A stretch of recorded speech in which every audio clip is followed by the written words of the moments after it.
Trying to be okay. Yan ang buhay.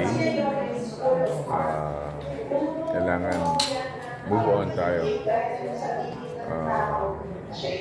Yung chapter ng buhay, yan, kasama si Nanay Lolit. Buksan naman natin bagong chapter ng buhay natin. But syempre, lahat naman tayo nagluluksa dahil sa pagkawala ni Nanay Lolit. Hindi lang ako nawala ng manager, kundi nawalan ako ng para kong nanay.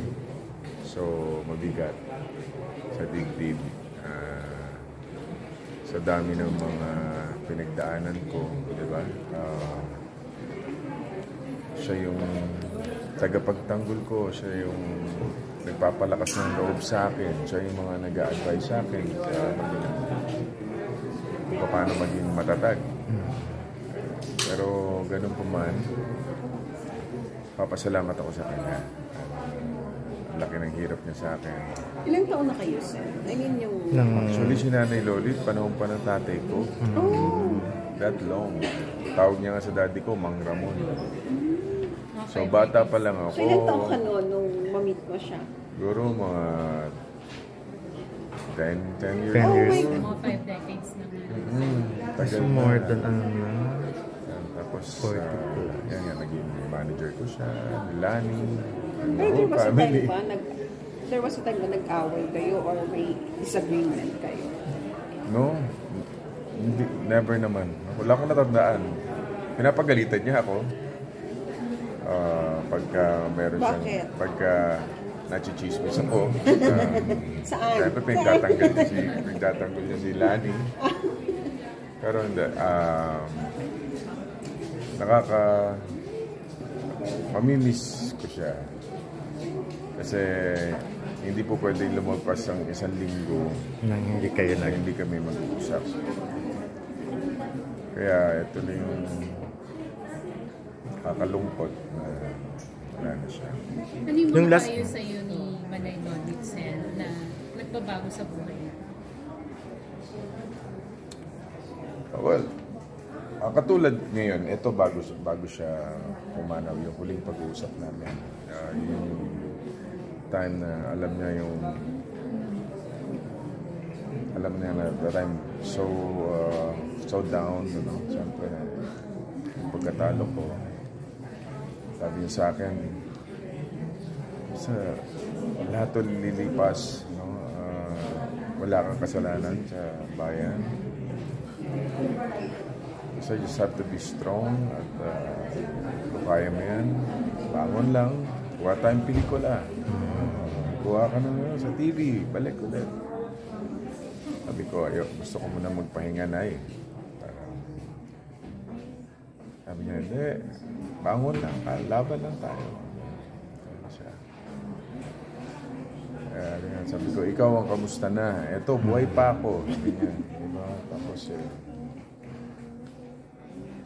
yun yung tatanda. Pero nakakalungkot. Hindi nga na-interview niyo ako, but ayoko sana magpa-interview about yung dahil siyempre hanggang ngayon nandun pa yun. Siguro yung last press ko natin, naiyak ka sa message niya na parang gusto niya humaba pa yung buhay niya dahil gusto niyang tapos ikaw sabi, ang wish mo sa kanya umabot pa ng 100, yung mga ganun lagi mo sinasabi. Bibigyan mo pa siya ng mga incentives. Incentives. Sa 100. Yeah, pag nag-100 siya, di ba? Bigyan kita 1 million. Yes, 1 million, di ba? Ano natin? Nagbibiruan. Sa Victorinos ba yun? Yeah, sa Victorinos. Siyempre, para humaba yung buhay niya, di ba? Yeah. Pero, ganun pa man, buong pamilya namin, ipapasalamat kay Nanay Lolit sa tulong na talaga namang yung pagmamahal na binigay niya, yung suporta sa akin, hindi lang sa akin, kundi sa buong pamilya. Yung pagmamalasakit, yung pag-aaruga ng isang anak. Dahil ulila na rin ako, no? Sa magulang, parang siya yung tumitindig na rin namin nanay, yung advisor na kumbaga nanay nga, no? Pero ganun pa man, Nanay, we love you, hindi ka namin makalimutan. So anong plano, Sen, ngayon after wala si Manay, syempre na matagal mo nakasama, paano ang magiging ng career? Sabi nga, move on tayo. Another chapter ng buhay natin. Nandiyan naman si Gorgie Rula para maging... Yes! So magpo-full-time manager na si Corey. Yes! Manager na. Ano mga balak mong balikan, Sen? Ano mga balak mong gawin after mong magpahinga? Gagawa ka ba agad ng project? Magpa-condition ulit. Magpa-pogi. Yeah. Condition. Umayat ka. Oo. Basta importante, maging matatag tayo. At maging, ano ba, mapagpatawad pa tawag dyan. Forgiving. May mga dapat patawarin, Sen? Grabe talaga yun, no? Marami. Marami. Oh. And, hindi mo na ako mapagtanim na tao. Pero nag-self-reflect kasi. Dumaan ka sa ganung proseso. Lahat yan, pagdadaanan mo sa mga ganito. Siyempre, you have to ano kaya? Parang i-rewind mo yung buhay mo. Saan ba ako nagkamali? Ano kung ano? Wala akong makita dahil I did my best. Kaya miskin tinatanong ko rin kay nanay, saan ba tayo nagkamali? Perform ako.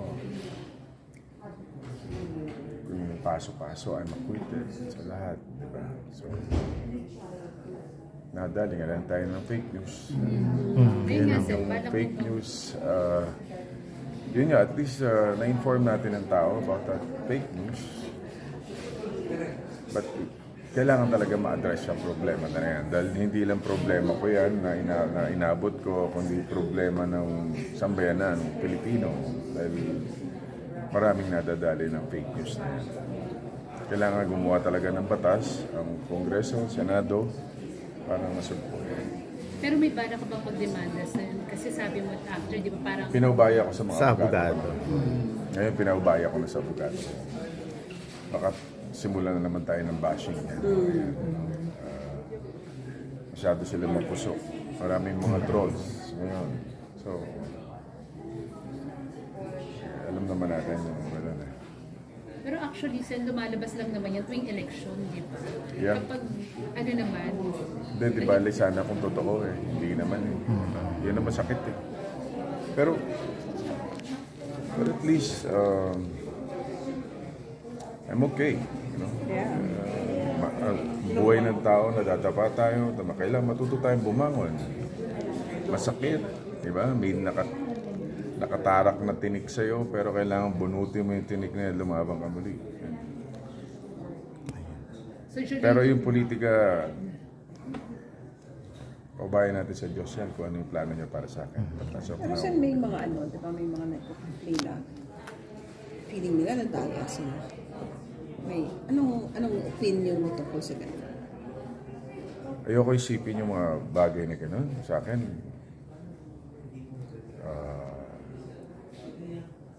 that's part of the game. Sabihin na lahat ng natalo, sabihin dinaya. Hindi ka dapat magpadaya. So, magpasya tayo. Tomorrow is another day. Yan. Ako last question ko na. Anong feeling mo nang dumating kanina si Gabi? Tingin mo ba masaya si Nailo? Oh yes, nakita si Gabi kanina. Masaya si nanay na. Nakaharap niya si Gabi. Yeah, I'm sure.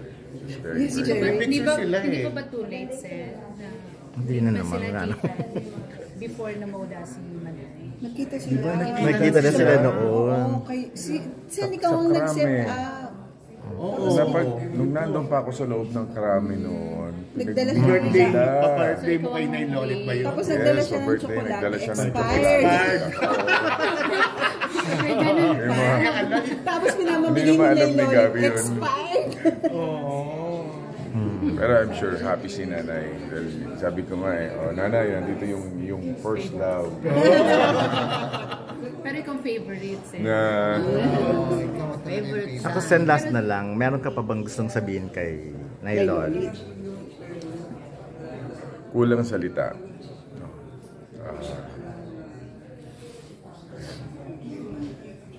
Thank you sa lahat. Kasi Love late, bago yung talaga ikaw yung mga posting sa IG. Alam ko na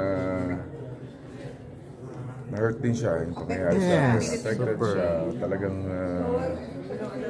kaya ano rin ako Ayun. So, let's all move on. Kasi ako na Salamat, sa Sen. July na may bala ka pang sumali sa MMFF. I don't know.